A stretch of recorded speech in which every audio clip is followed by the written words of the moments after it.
Do the Democrats have anything to run on? I mean, there's a lot of problems with the Democrat Party. And P.S. Morgan, do you bloody well condemn hummus? Because the Democrats have nothing. Okay. And even with people like Bernie Sanders and AOC, you know, they are, more or less, I would say, more popular than the establishment Democrats. I mean, the Fight Oligarchy tour, however which way you feel about it, it was successful in drawing out a massive amount of crowds. Now, my suspicious side, my critical side, is always going to be suspicious of whether or not AOC and Bernie would ever effectively use that power to say, hey, we're standing up against the establishment, and this time we're not going to tell you guys just to vote for the Democrat Party because, or the Democrat nominee, because let's face it, the Democrat Party already proved that they are a private institution. But I just find it fascinating that now people are talking, people are speaking out, people are addressing this. So let's go ahead and bring up this video here. Because there's more to this, folks. There's a lot more to this. I think the problem in the Democratic Party is they've had 3 straight Democratic nominees that were selected for the party. That corporate media promoted. For the voters. The voters didn't really have a full say, whether it was Hillary Clinton and Barack Obama's decision to sort of endorse her and chase a whole bunch of people out of the race in 2016. Joe Biden was sort of anointed with COVID and Clyburn in South Carolina. And of course, Kamala Harris was anointed to the nomination. Now, promoted again by corporate media, because everyone in corporate media was saying that the primary, there wasn't a primary. It's Kamala Biden. They had it in the bag. It's them. And look at Donald Trump. The party elites tried everything they could to stop Donald Trump in 2015 and 2016, but the voters prevailed. Many of the party elites were a little bit nervous about Trump again, but the voters prevailed. I do think one of the reasons why the Republicans look healthier right now is that they had a big fight. It was very public. Donald Trump's side won, and he's got sort of real, essentially real leadership of his party. The Democratic Party hasn't had a fight since 2008, right? Hillary Clinton and Barack Obama. No, that's not how it went down, lovely. That's not how it went down at all in regards to the fight, in regards to how the Democrats took over. No. Or is it the fight between Obama and Hillary? There's a lot more to it. Obama had a fight, very public fight, and it made the party healthier. I think the Democrats' biggest problem right now is they're trying too hard to be unified. They're trying too hard to be strategic. All these things, right? Rather than have it out a little bit. Should the party go further to the left? Should the party be a little more centrist like the Bill Clinton era? You know how Bill Clinton ended up president for 2 terms? He got in a fight with the Jesse Jackson wing of the party in 1990 and 91, and it elevated him. It didn't diminish the party. So I do think the Democrats in particular here, they got to have a public fight. They got to be willing to criticize each other. It's actually healthy. When you look at what Trump did to the Republican Party, it's uncomfortable. I got a lot of Republican friends who hate the outcome, but it was fought. Everybody had their say. Yeah. So I hope all of you just memory lock that, because I want to bring up good friend of the show, Jimmy Dore. These were his prophetic words in regards to what happened in 2008, because there's something there that Toddy forgot to mention on Piers Morgan, a story that we were never told about Barack Obama and how, he came to be and made sure that all the bankers would have everything. Because the thing is, Barack Obama was good for business. Yes, Hillary Clinton arguably maybe could have been good for business in 2008 too. But see, Barack went a little bit further. And I just want to share this video in which Jimmy Dore was on Tucker Carlson's show. Obama made sure the bankers got their bonuses while he kicked 5.1 million families out of their homes. Not people, 5.1 million families. And then you find out that he got more money from Wall Street than John McCain did. And you find out that did he really? Yes. And that there was an email from Wall Street, from Citigroup, to the Barack Obama campaign with a list of people they wanted in his cabinet. Every person on that list ended up in his cabinet. And the reason I know that, because that got released by WikiLeaks, and that's why they've been trying to kill Julian Assange ever since. And so they all are working. Now, to be clear, this was also taking place when Assange was still in Belmarsh prison.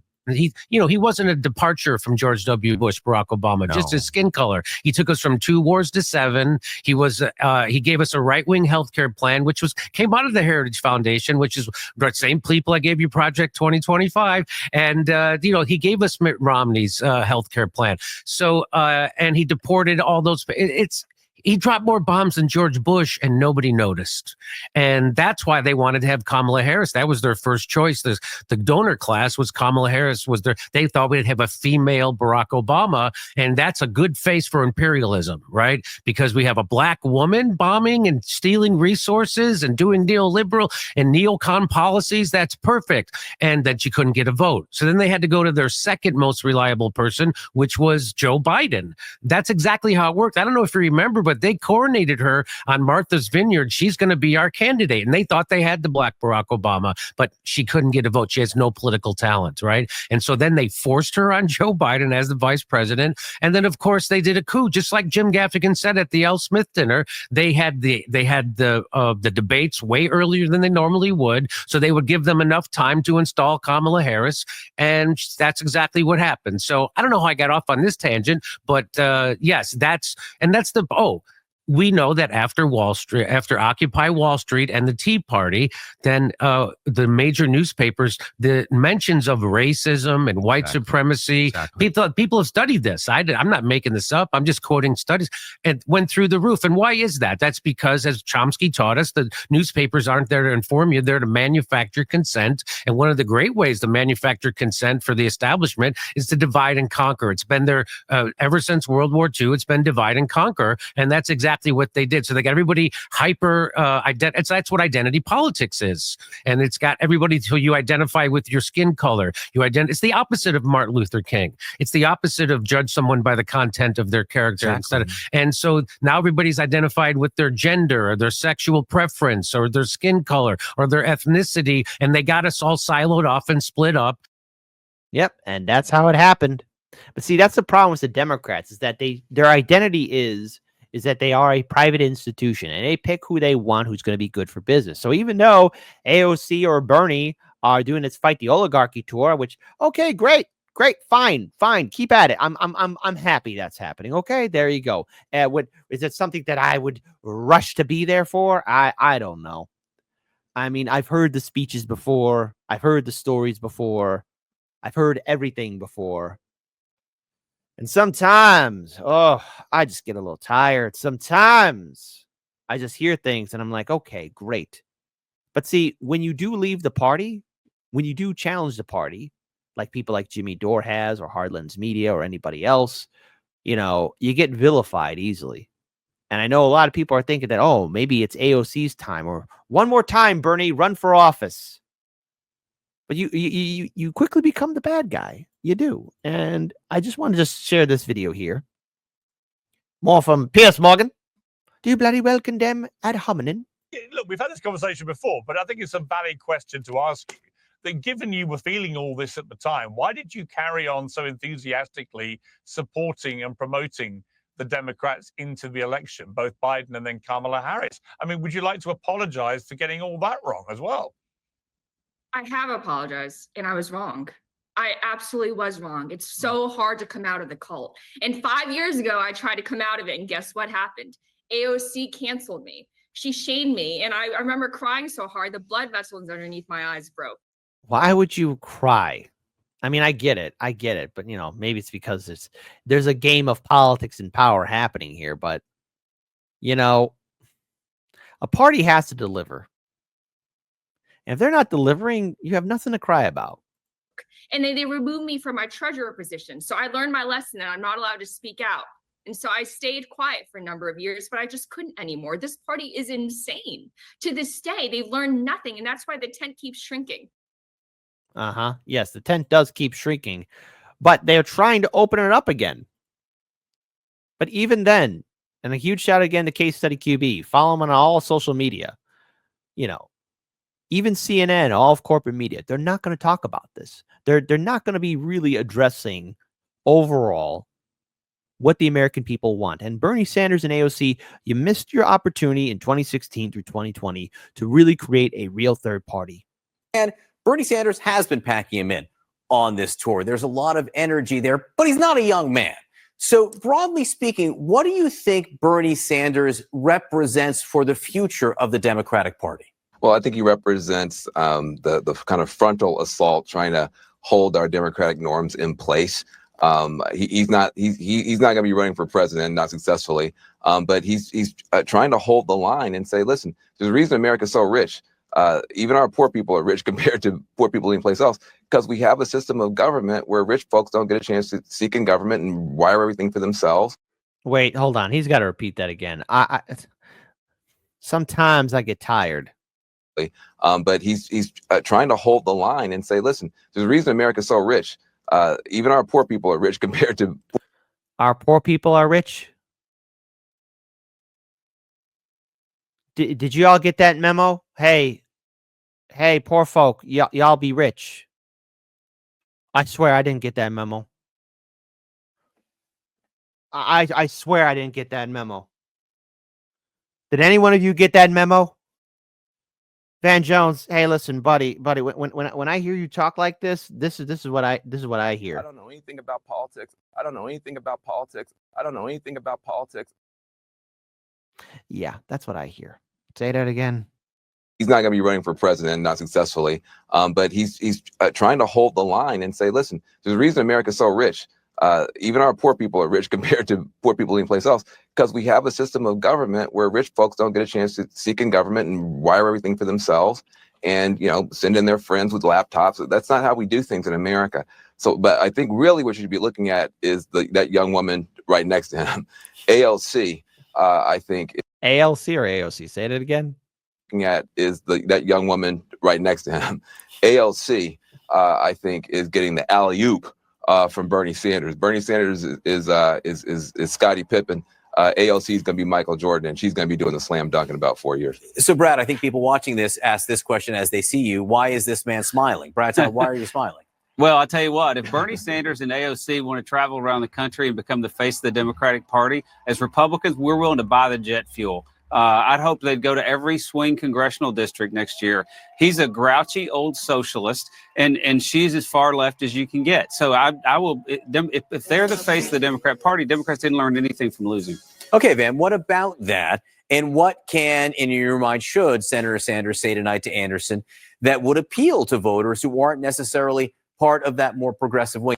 Let's be clear here. Here's something that's not being talked about. Here's something that's not being spoken about.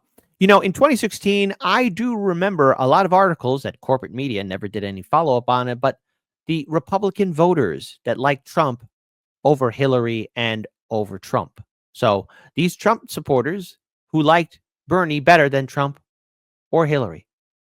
There was a lot of conservatives, libertarians too, I know, shocking, that preferred Bernie. I remember that first election cycle. God, if I only could travel back in time. There's so many things I must warn the world about. Use that power for good, not evil or selfishness, but warn the world, warn the world, warn the world. But here we are. We only can go forward, never backwards. As much as we may pray, we cannot go back in time for simpler days. But here we are. Here we are indeed having this talk about, the Republican Party is more than happy to see AOC and Bernie. Well, here's the thing. As much as I am critical of Bernie and AOC, they do have that power and influence. And yes, they could bring people back into the Democrat Party. I will not underestimate that. And I think the Republican politicians need to realize, too, that Trump is in a very precarious spot here as well, with the ongoing tariff wars, as well as the continuous ridiculous wars that are happening in Gaza, and of course the war that's happening in Ukraine. A lot of things he has to fix, and if he's unable to do that before the midterm election cycle, it could cost them. And Bernie Sanders and AOC's Fight the Oligarchy tour could in turn be very beneficial to get back swing voters and independents. It's a possibility that can and could play out. Wing of the party. Well, I think what Bernie Sanders represents and AOC represents is a different kind of populism. You have kind of a negative populism from Donald Trump. I'm populist because I'm mad at immigrants and I'm mad at Chinese people and I'm mad at woke and I'm mad. I think this is a more positive populism, saying, look, I'm a populist because I want ordinary people, everyday people, to be able to rise. But I agree. I don't think they would be as successful a general election ticket. But I think that they are giving Democrats a way to hold back some of this, unfettered stuff from Donald Trump. Watch Ezra Klein and his ideas about abundance. He's looking for a third way out. Watch Cory Booker. Watch other people. They'll take advantage of the fact that AOC and Bernie are pushing back so hard. They're going to open up space for a third way out. All right. So that all of it sounds good on paper. But the real harsh, brutal truth is that the Democrats are in a panic mode. Jimmy Dore's warning and words of Barack Obama and the Democrats, I mean, they all came true. And we all remember, first and foremost, how our entire institutions are currently, again, more in favor of keeping people in line, not doing the free thought of breaking away from the two-party system. And as much as, and in an ideal world, it would be expected for Bernie and AOC to run as a third party or break away from the Democrats, I don't think that's going to happen. As much as people ideally maybe a few years ago wanted that to happen, that's not going to happen. I am rather shocked, though, that everyone is now laser focused on Trump and overall not worried about the bigger problem, and that is the whole system, the whole enchilada. Are we going to be repeating the same story over and over again? Is this what we have to go through? Is this what we have to look forward to? Okay, guys, Republicans in office, we got to stop them, get them out. Oh, Democrats in, nothing happens. Oh no, Democrats begging for help. They do nothing. Either they win or they lose.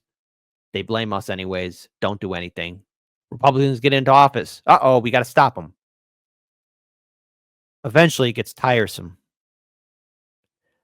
Truth be told, we all should have woke up in 2008. We've been napping for a very long time. A year from now, it's going to be 2026. It'll be the midterm election cycle. Then comes 2027, Chicago City election cycle. And then, hey, 2028. I know we've been sleeping for quite some time, but the real alarm was in 2008, and 20 years later. Has anything truly fundamentally changed?